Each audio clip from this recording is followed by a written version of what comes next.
साथियों, मैं Devendra Singh, cloud news में आपका स्वागत है। और आज हम हैं लखनऊ में और आज हम बात करेंगे टी प्रसाद जी से, जो कि एक पूर्व आईएएस और कैबिनेट मंत्री उत्तर प्रदेश सरकार रह चुके हैं और पूर्व राष्ट्रीय अध्यक्ष सम्यक पार्टी। तो सर, आपका बहुत बहुत स्वागत सर हमारे। क्लाउड न्यूज़ के सभी दर्शकों को बहुत बहुत नमस्कार है मेरा। सर, आपसे जानना चाहें सर, आप एक आईएएस ऑफिसर रहे, अधिकारी रहे। आईएएस अधिकारी रहने के बाद सर आपने 6 साल पहले बीआरएस लिया। बीआरएस लेने के बाद सर आप राजनीति में आए। सर, क्या कारण था कि आपको सर जॉब रिजाइन करके सर राजनीति में आना पड़ा सर? देखिए, ऐसा है कि राजनीति मेरे जीवन का बड़े शुरुआती दौर से अभिन्न अंग रहा है और ये लोकतंत्र है। और मैं समझता हूँ कि लोकतंत्र में प्रत्येक आदमी को राजनीति करनी चाहिए। और जहाँ तक इस देश की बात है, तो चूँकि यहाँ सारे नियम कानून अंग्रेज़ों ने बना रखे हैं, तो सरकारी अधिकारी कर्मचारी बहुत ज़्यादा प्रत्यक्ष रूप से राजनीति में भाग नहीं लेता है। लेकिन चूँकि लोकतंत्र को ज़िंदा रखना, संविधान को ज़िंदा रखना, इस देश में बेहतर राजनीतिक व्यवस्था हो, बेहतर सामाजिक व्यवस्था हो। और आप जानते हैं कि राजनीति एक सुपर स्ट्रक्चर है और इसी सुपर स्ट्रक्चर के नीचे सारी चीज़ों का निर्माण होता है। सत्ता से ही शिक्षा डिसाइड होती है, सत्ता से ही रोज़गार की नीतियाँ डिसाइड होती है, सत्ता से ही किसानों के कल्याण की नीतियाँ, नौजवानों के कल्याण की नीतियाँ, महिलाओं के, बच्चों का, या सत्ता से ये जो देश की विविधता है, ये कैसे हम इसको महफूज रखें, कैसे बेहतर बनाएं, कैसे सुदृढ़ बनाएं, कैसे हम जो हमारी जो मिली जुली संस्कृति है उसको हम मजबूत करें और एक बेहतर समाज, एक बेहतर व्यक्ति, एक बेहतर राष्ट्र का निर्माण करें। ये सब कुछ तय तो राजनीति ही करती है। इसलिए मैं समझता हूँ कि जितने प्रतिभाशाली लोग हैं उनको राजनीति में आना चाहिए। और राजनीति एक कठिन विधा है, राजनीति इतना आसान विधा नहीं है। ये बहुत एक दूरदृष्टि चाहती है, एक धैर्य चाहती है, कठिन मेहनत चाहती है और आपके अंदर एक लोकतांत्रिक दृष्टि और संस्कार होना चाहिए कि सभी से मिलजुल करके, सभी को साथ ले करके, सभी को एक संगठन में जोड़ करके राजनीति खड़ी हो। ये एक कठिन विधा है, क्योंकि आदमी नौकरी करता है, नौकरी तो बड़ी सुरक्षित विधा है ना। एक बार आप जानते हैं कि नौकरी में आपने प्रवेश कर लिया तो आप एक ढर्रा बनाए, एक परिपाटी बनी है और उस परिपाटी पर आदमी चलता रहता है। हमारे मन में ये बात बहुत दिन से थी और शायद आपको मैं अवगत करा दूं कि राजनीति में हम लोग ऐसे मूल्यों को शुरू से ही बढ़ाना चाहते थे जो देश में समता का वातावरण, एक जो हमारा सांस्कृतिक सोच है वो समतावादी सांस्कृतिक सोच बढ़े, सामाजिक हमारा समतावादी सोच बढ़े, हमारा आर्थिक भी समतावादी हो, राजनीति भी समतावादी हो। क्योंकि हमारे संविधान में 3 न्याय की कल्पना की गई है, सामाजिक न्याय, आर्थिक न्याय और राजनीतिक न्याय। ये जो राजनीतिक न्याय है इसकी बात बहुत कम होती है। राजनीतिक न्याय का ये अर्थ हुआ कि इस देश में विविधता है, बहुत बड़ा देश है, विभिन्नता का देश है, विभिन्न भाषा के लोग, भूषा के वेशभूषा के लोग, विभिन्न संस्कृति के लोग, सोच के लोग, धर्म के लोग, तमाम तरह के लोग रहते हैं। तो इस सारे विविधता को लेकर चलने को और इसको मजबूत करने, ये राजनीति से ही संभव है। तो बहुत दिन से हम लोगों के मन में, हमारे मन में ये विचार था कि हम लोगों को राजनीति में आनी चाहिए और उसी ढंग से सोच और विचार से मैं अपने जीवन को ढाल रहा था।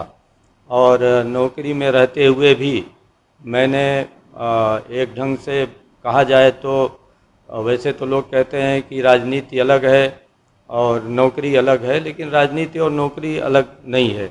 राजनीति और नौकरी में सिर्फ इतना अंतर है कि राजनीति एक दिशा तय कर देती है और उस दिशा पर, उस दृष्टि पर, उस बनाए राजनेताओं के नियम कानून पर नौकरशाह चलता रहता है। मतलब आपका कहने का मतलब यह है कि जो राजनीति है वो राजनीति नौकरशाहों को अपने हिसाब से अपने तरीके से चलाती है। हाँ, ये सत्य है कि देश में जो मार्ग निर्धारित करना है, जो बहुत बड़ा एजेंडा जिसे कहते हैं, एजेंडा तो हमारी राजनीति तय करती है, एजेंडा तो कौन तय करता है? इस देश में पॉलिटिकल पार्टीज हैं, पॉलिटिकल पार्टी चुनाव लड़ती हैं, उनके एमपी एमएलए बनते हैं, उनके मुख्यमंत्री बनते हैं, उनके प्रधानमंत्री बनते हैं, फिर मंत्रालय बनता है, विविध मंत्रालय बनता है। उस पार्टी का अपना खुद एजेंडा होता है, आइडियोलॉजी होती है, दृष्टिकोण होता है, और जब वो सत्ता में आते हैं तो अपने ही आइडियोलॉजी, अपनी विचारधारा के अनुसार अपना एजेंडा तय करते हैं। अब उसको शासनादेश कह लीजिए, उसको विधेयक कह लीजिए, उसको नियम कह लीजिए, कानून कह लीजिए, जो भी कह लीजिए, तो ये इनके माध्यम से एक रास्ता तय कर दिया जाता है और उसी रास्ते पर नौकरशाह को चलना रहता है, उस रास्ते से अलग नहीं हो सकता। और राजनीति एक बड़ा फलक, एक बड़ा मेयार, एक बड़ा हमको बड़ा एक दायरा प्रदान करती है जिसमें हम अपना एजेंडा, अपनी नीति, अपनी दृष्टि, अपनी दिशा खुद तय कर सकते हैं। इसलिए ये भी नहीं कहा जा सकता कि भाई नौकरशाह राजनीति को नहीं समझता, क्योंकि हम लोग चुनाव कराए, एमपी एमएलए का चुनाव कराए, बूथ लेवल से लेकर के ज़िले तक पूरी व्यवस्था की है और पॉलिटिकल पार्टी समझते हैं और कैसे पॉलिटिकल इलेक्शन का संचालन होता है, पॉलिटिकल पार्टीज़ का पार्टिसिपेशन कैसे होता है, जनता और पॉलिटिक्स का क्या संबंध है, राजनीति जनता का क्या संबंध है, पॉलिटिकल पार्टी और जनता का क्या संबंध है। तो पूरी ज़िंदगी भर तो हम लोग यही करते रहे ना। और राजनेताओं ने, राजनेता माने मुख्यमंत्री और प्रधानमंत्री और उनकी पूरी मंत्रिपरिषद, जो नियम कानून शासनादेश बनाए उसको हम लोग पूरी नौकरी के दौरान क्रियान्वित करते रहे। तो एक ढंग से देखा जाए तो राजनीति और नौकरशाह दोनों में बहुत अंतर नहीं है, क्योंकि राजनीति जो रास्ता तय कर देती है, नौकरशाह उस रास्ते पर चलता है। और लेकिन उसमें आपको जो रास्ता है वो बहुत संकुचित है, वो निर्धारित रास्ता है, और राजनीति जैसा मैंने बताया एक विस्तृत फलक प्रदान करता है। तो हमारे दिमाग में राजनीति के प्रति, समाज के प्रति, संस्कृति के प्रति, अर्थव्यवस्था के प्रति, समाज नीति के प्रति तमाम तरह के विचार थे, आइडियाज़ थे। और एक नागरिक के रूप में आदमी देखता भी है कि देश और समाज में क्या हो रहा है, कैसी हमारे समाज की दशा है, व्यक्ति की कैसी दशा है, नौजवान की कैसी दशा है, शिक्षा की कैसी दशा है, किसान की कैसी दशा है, आदिवासी की कैसी दशा है। तो जब वो खुली आँखों से देखता है और चिंतन करता है तो कहीं न कहीं अगर उसके अंदर संवेदना है, मानवीय संवेदना है, तो उसके अंदर लगता है कि भाई ये चीज़ें बदलनी चाहिए। तो अगर आप बदलाव चाहते हैं तो वो नौकरशाही के माध्यम से संभव नहीं है। तो बदलाव की ललक के कारण बहुत कुछ बदले, तमाम जो इस समाज में, तमाम जो देश में नहीं होना चाहिए, जिस ढंग से देश की उन्नति होना चाहिए, तो वो सारी दृष्टिगत रखते हुए हम राजनीति में आने का निर्णय लिए, क्योंकि नौकरशाह के रूप में उसमें बहुत बड़ा स्कोप नहीं था। क्या सर आपके पास, आप भी जो जैसे नौकरी में रहे आपकी जो सर्विस में, तो क्या आपके ऊपर भी कई पॉलिटिकल दबाव रहे अपने काम, या आप स्वतंत्र काम नहीं कर पाए? कभी ऐसा रहा कि पॉलिटिकल दबाव कारण अभी आपने कभी कोई काम ना कर पाया हो स्वतंत्र रूप से? देखिए, मेरा दृष्टिकोण बड़ा इस मामले में भिन्न है। कभी कभी लोग कहते हैं कि राजनेता दबाव डालते हैं। देखिए, राजनेता जो राजनीति कर रहा है तो जनता से सीधे जुड़ा हुआ है। तमाम भाई जनता सीधे नौकरशाह से भी मिलती है, डीएम से भी, एसडीएम से भी, तहसीलदार से भी, लेखपाल से भी, बीडीओ से भी, एडीओ से, या तमाम विभाग हैं उनसे भी मिलती है। और जनता के अपने जनप्रतिनिधि भी हैं, एमपी हैं, एमएलए हैं, पार्षद हैं, प्रधान हैं, ये सब जनता के प्रतिनिधि हैं। तो जनता के प्रतिनिधि सीधे जनता से जुड़े हुए हैं, तो तमाम लोग ऐसे हैं कि आपसे सीधे बात नहीं कर सकते हैं। तो वो अगर जनप्रतिनिधि के माध्यम से बात करते हैं तो उसको राजनीति से प्रभावित बात नहीं मानना चाहिए। और अगर जनप्रतिनिधि सही बात कह रहा है, नियम कानून के अंतर्गत है, तो उसको उसको बड़े इज्जत सम्मान के साथ सुनना चाहिए और उसकी समस्या का समाधान भी करना चाहिए। कुछ नौकरशाह इसमें टकराव भी मान लेते हैं कि भाई एमएलए साहब कह रहे हैं, एमपी साहब कह रहे हैं, तो ये काम तो मुझे नहीं करना है। ये दृष्टिकोण गलत है। और कभी कभी ये भी है कि कुछ एमपी एमएलए हो सकता है लोगों के ऊपर गलत दबाव डालते हों, लेकिन जहाँ तक मैंने पूरी नौकरी गुजार दी, ऐसा कोई मुझे कभी भी प्रसंग नहीं आया कि किसी नेता ने, किसी एमपी ने, किसी एमएलए ने, किसी मंत्री ने मेरे ऊपर गलत दबाव डाल करके कोई गलत काम कराने का प्रयास किया हो। आपका कहना मतलब ये है कि दोनों के भी सामान्य होता है, सामान्य बिठा के दोनों के रूप से काम करना चाहिए। बिल्कुल, ये लोकतंत्र है, डेमोक्रेसी है। और जनतंत्र में ब्यूरोक्रेसी को और जो पॉलिटिकल हमारी अथॉरिटी है, जनता के द्वारा चुने हुए जनप्रतिनिधि, दोनों को तालमेल बिठाकर सामंजस्य ही करना चाहिए, न कभी टकराव होना चाहिए। और लोग जैसे कहते हैं ना कि ये नौकरशाही प्रतिबद्ध है, प्रतिबद्ध तो होगी ही भाई। जो सरकार होगी वो नीति बनाएगी, उस नीति को क्रियान्वित करने के लिए आप बाध्य हैं। लेकिन नीति तो सबके लिए है ना, एक ओपन एजेंडा है ना, वो नियम है, कानून है। तो नियम कानून का पालन करने में आपको कोई दिक्कत कभी तब होती है जब कहीं गलत काम कोई लेना चाहता है, नियम कानून के विरुद्ध है, तब भी जनप्रतिनिधि ज़बरदस्ती चाह रहा है कि आप कर दीजिए।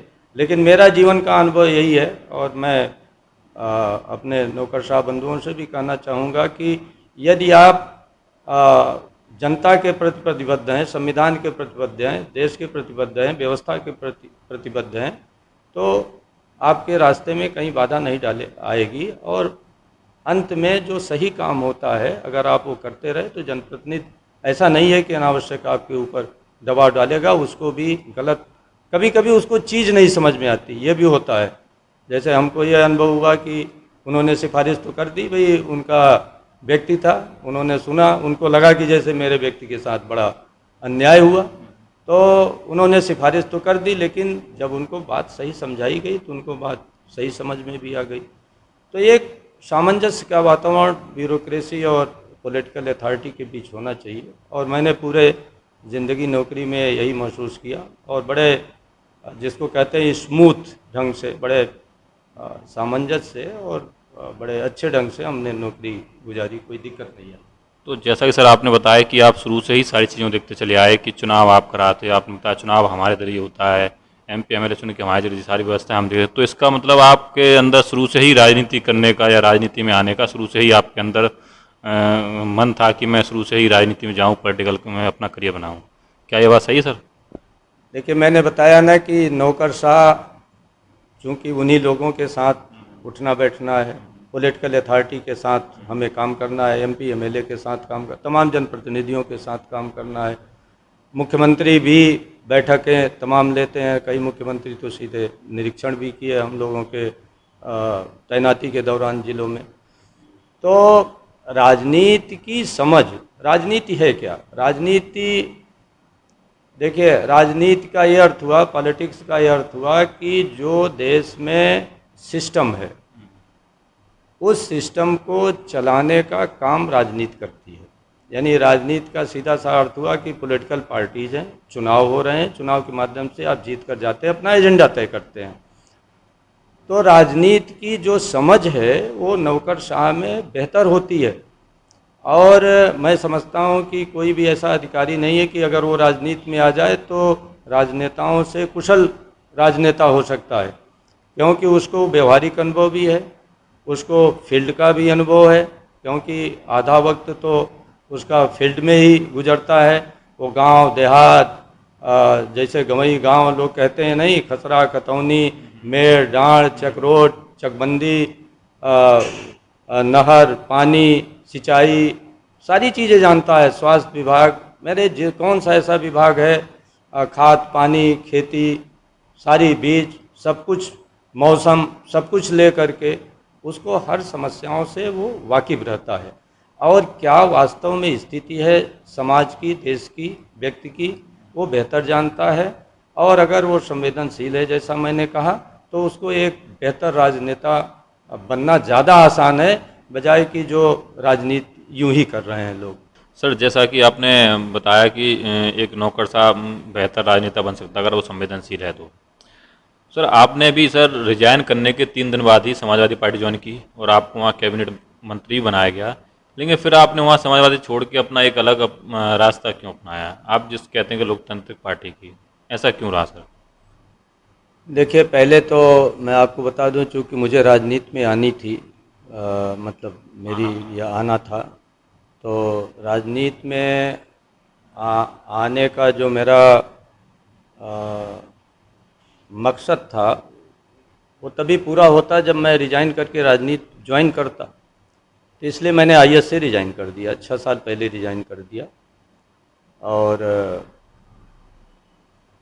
उस समय सत्तारूढ़ पार्टी समाजवादी पार्टी थी, और मुझे ये लगा था कि नेताजी का कार्यकाल धीरे धीरे समाप्त हो रहा है और एक नौजवान चेहरा पिछड़े वर्ग का हम लोगों के सामने है, और काफ़ी पढ़े लिखे हैं, विदेश से पढ़कर आए हैं, इंजीनियरिंग की पढ़ाई किए हैं, और डॉक्टर लोहिया और तमाम जो समाजवादी चिंतक हैं उनसे वो पार्टी जुड़ी हुई है। डॉक्टर लोहिया को भी मैंने काफ़ी पढ़ रखा था पहले से ही, नौकरी के दौरान ही मैंने बड़ा विस्तृत पढ़ा डॉक्टर लोहिया को।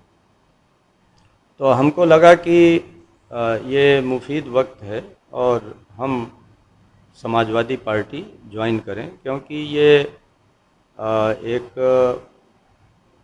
समाजवादी आंदोलन से और तमाम समाजवादी जो चिंतक हैं उनकी विचारधारा से जुड़ी हुई है, और नौजवान एक चेहरा है। हो सकता है इस पार्टी में जो अब तक चीज़ें नहीं हुई अब वो हो जाएं। जो जैसा है ना कि राजनीति किसी एक जाति, एक वर्ग, एक समाज, एक क्षेत्र को लेकर नहीं किया जा सकता। राजनीति का फलक बहुत विस्तृत है, क्योंकि ये बड़ा देश है, राजनीति देश के लिए होती है। तो हम लोगों को लगा कि समाजवादी विचारधारा एक नौजवान के हाथों में बेहतर होगी, और जो ये धारा रुक गई है, जाति के उसमें कैद हो गई है, क्षेत्र के उसमें कैद हो गई, क्योंकि उत्तर प्रदेश से आगे अब समाजवादी पार्टी का नाम मात्र को कहीं भले हो, लेकिन कोई बहुत नहीं था पहले, और अब भी नहीं है। तो हमको लगा कि ये पार्टी हमारे लिए मुफीद होगी, और हमने फिर निर्णय लिया, और माननीय नेताजी से कई बार बात हुई। हालांकि उन्होंने बहुत मना किया मुझे कि भाई नौकरी, इतनी बड़ी नौकरी है, आप मत छोड़िए, लेकिन हमें वो बड़ी नौकरी बड़ी नहीं लग रही थी, बल्कि राजनीति हमको बड़ा लग रहा था। बड़े मकसद की पूर्ति के लिए मैंने छोटा हमको लगा आईएएस की नौकरी, तो हमने फिर छोड़ दिया और समाजवादी पार्टी ज्वाइन किया, और उसमें दर्जा प्राप्त कैबिनेट मंत्री मुझे बनाया गया और 4 साल मैं रहा। लेकिन जिस एक सोच से, जिस चिंतन से और जिस एक विश्वास से, आस्था से मैं उस पार्टी को ज्वाइन किया था, मैं 4 साल के दौरान पाया कि उस पार्टी में कहीं भी न कोई पिछड़ों के लिए बहुत बड़ा फलक है, न वो उत्तर प्रदेश से बाहर निकलने की उसकी कोई क्षमता है। तो ये भी लगा कि जो नौजवान नेतृत्व माननीय अखिलेश यादव जी का था, कि ये भी लगा कि इनके अंदर भी वही सारी चीज़ें हैं जो अन्य दलों में हैं, व्यक्तिवाद, परिवारवाद और जातिवाद। तो इन 3 चीज़ों में जो अटका रहेगा तो क्षेत्रवाद में तो अपने आप आ जाएगा, इसलिए कि बिहार में तो लालू यादव का परिवार यादव की राजनीति कर रहा है, तो बिहार में तो उत्तर प्रदेश का यादव राजनीति नहीं कर सकता ना, न बिहार का यादव उत्तर प्रदेश में राजनीति कर सकता है क्या, क्योंकि यहाँ अखिलेश यादव जी स्थापित। तो आप पूरे देश की राजनीति तो तभी कर पाएंगे ना जब आप राजनीति करने के बजाय आपकी पार्टी राजनीति करे, संगठन राजनीति करे। संगठन आधारित राजनीति ये लोग विकसित नहीं करना चाहते, ये लोग व्यक्ति आधारित राजनीति विकसित करना चाहते हैं। तो व्यक्ति की सीमाएं हैं ना, जैसा मैंने कहा कि तेजस्वी यादव व्यक्ति हैं, वो व्यक्ति उत्तर प्रदेश में नहीं पनप सकता, और तेजस्वी यादव एक जाति हैं तो वही पनप सकते हैं जहां उनकी जाति है। अब तेजस्वी यादव को कह दीजिए कि वो राजस्थान में पनप लें, कभी नहीं पनप सकते। उनसे कह दीजिए वो मध्य प्रदेश में पनप लें, नहीं पनप सकते। उनसे कह दीजिए झारखंड में पनप लें, नहीं पनप सकते। इसलिए नहीं पनप सकते कि उनकी जाति ही वहाँ नहीं है। तो जो लोग परिवार की, व्यक्ति की, जाति की राजनीति करेंगे वो क्षेत्र में सीमित हो जाएंगे, ये निश्चित चीज। मतलब आपका कहने मतलब ये है कि जो परिवारवाद और क्षेत्रवाद की राजनीति करते हैं वो एक क्षेत्र तक सीमित रहते हैं। आपको परिवारवाद और एक मतलब कहते हैं कि एक परिवारवाद और एक जाति गुलाम, उससे बाहर निकल के आप राजनीति करना चाहते हैं। देखिए, मैंने आपको बताया ना कि व्यक्ति की सीमाएं हैं और व्यक्ति के परिवार की भी सीमाएं हैं, व्यक्ति के जाति की भी सीमाएं हैं। और जब कोई आदमी व्यक्ति की राजनीति, परिवार की राजनीति, जाति की राजनीति करेगा तो एक क्षेत्र तक सीमित रहेगा, ये स्वाभाविक है। तो क्षेत्रवाद भी पनप गया। तो जब व्यक्तिवाद, परिवारवाद, जातिवाद, क्षेत्रवाद आ गया तो पूरे देश की पार्टी कैसे बन पाएगी? तो जब तक आप पूरे देश की पार्टी नहीं बनाएंगे, और उसके लिए लोकतांत्रिक पार्टी चाहिए, तब तक आप केंद्र की सत्ता पर कभी कब्जा नहीं कर सकते। और बिना केंद्र की सत्ता पर कब्जा किए आप देश का जो चाहते हैं कि हम ऐसा देश बनाना, ऐसा समाज बनाना, ऐसी अर्थनीति, संस्कृति की नीति, शिक्षा नीति, रोजगार की नीति, किसान की नीति वगैरह वगैरह, जो तमाम तरह की नीतियाँ, अल्पसंख्यक की नीति, आदिवासी नीति, तो आप केंद्र पर बैठकर ही नीति बना सकते हैं। तो हमको ये लगा कि इस पार्टी में बहुत ज़्यादा संभावना नहीं है। उन लोगों के 4 साल मैंने अध्ययन किया, सारे लोगों का अध्ययन किया जो जो उनमें प्रमुख लोग थे, और परिवार ही पार्टी चला रहा है। आप जानते हो ना, यहाँ पेपर वाले लिखते थे आज समाजवादी परिवार लखनऊ में बैठेगा। तो समाजवादी परिवार में ये भी नहीं है कि 10-20 जातियों के लोग बैठे हों, 10-20 क्षेत्रों के लोग बैठे हों, हाँ, एक परिवार के लोग। तो वहाँ सीमित संभावना थी राजनीति की। तो हम एक सीमित राजनीति के लिए इतनी बड़ी नौकरी नहीं छोड़े थे। हम चाहते थे कि देश की जो वंचित जमात है, शोषित जमात है, इस व्यवस्था में जो राजनीतिक तौर पर आज तक वंचित रहे, जिनको राजनीतिक न्याय नहीं मिल पाया, जो शिक्षा से, रोजगार से, तमाम चीज़ों से वंचित हैं, उनके लोगों के बीच से अच्छे लोग, विचारक लोग आए और दिल्ली की कुर्सी पर बैठे। अब दिल्ली की कुर्सी पर बैठना क्यों जरूरी है? क्योंकि भले हमारा देश के संविधान में संघीय ढांचा कहा जाता है, फेडरल कॉन्स्टिट्यूशन। फेडरल का अर्थ हुआ कि केंद्र को भी पावर होगा और राज्य को भी पावर होगा, और दोनों के विषय वस्तु बटे रहेंगे। लेकिन आप देख रहे हैं कि स्वतंत्रता के बाद से ही केंद्र ही हरदम मजबूत रहा, और तमाम तो ऐसे वाक़ये आए, तमाम ऐसे अवसर आए कि जब केंद्र की सरकार ने राज्यों की सरकारों को बिना किसी कारण के बर्खास्त कर दिया। ये कांग्रेस के समय भी हुआ, ये जो भी केंद्र में सरकारें आई। और आज सारे नीतियों का निर्धारण आप देख लीजिए, आप पत्रकार हैं, संवेदनशील हैं, समझ है आपके पास, तो चाहे शिक्षा की नीति हो, चाहे संस्कृति की नीति हो, चाहे रोजगार की नीति हो, किसान की नीति हो। अभी किसानों का 3 कानून कौन लाया? केंद्र लाए ना। रोजगार की नीति कौन कर रहा है? केंद्र तय कर रहा है। शिक्षा की नीति कौन तय कर रहा है? केंद्र तय कर रहा है। आपको बैंक से लोन मिलेगा कि नहीं मिलेगा, कौन तय कर रहा है? कितना मिलेगा, कैसे मिलेगा, भ्रष्टाचार से मिलेगा कि सदाचार से मिलेगा, सब केंद्र तय कर रहा है। तो जब सब कुछ केंद्र तय कर रहा है तो आपको राष्ट्रीय राजनीति निर्मित करनी पड़ेगी, और राष्ट्रीय राजनीति कभी भी व्यक्ति, परिवार, जाति और क्षेत्र से निर्मित नहीं की जा सकती। इसलिए उस पार्टी में मुझे बहुत ज़्यादा, जिसको कहते हैं कि एक राजनीति का स्पेस नहीं लगा, राजनीति की संभावना नहीं लगी, एक बड़ा फील्ड राजनीति का नहीं लगा कि ये लोग कोई देश स्तर की राजनीति करना चाहते हैं। इनका उद्देश्य ये इनके प्रकार है ना, उत्तर प्रदेश में इनकी पार्टी बनी रहे, इनके लोग बीच के लोग एमपी एमएलए रहे, जुआड़ बन जाए तो मुख्यमंत्री भी हो जाए। तो सिर्फ मुख्यमंत्री तक का जिस पार्टी का मकसद हो, तो उस पार्टी में मेरा रहना बहुत दिन तक संभव नहीं था, इसलिए मैंने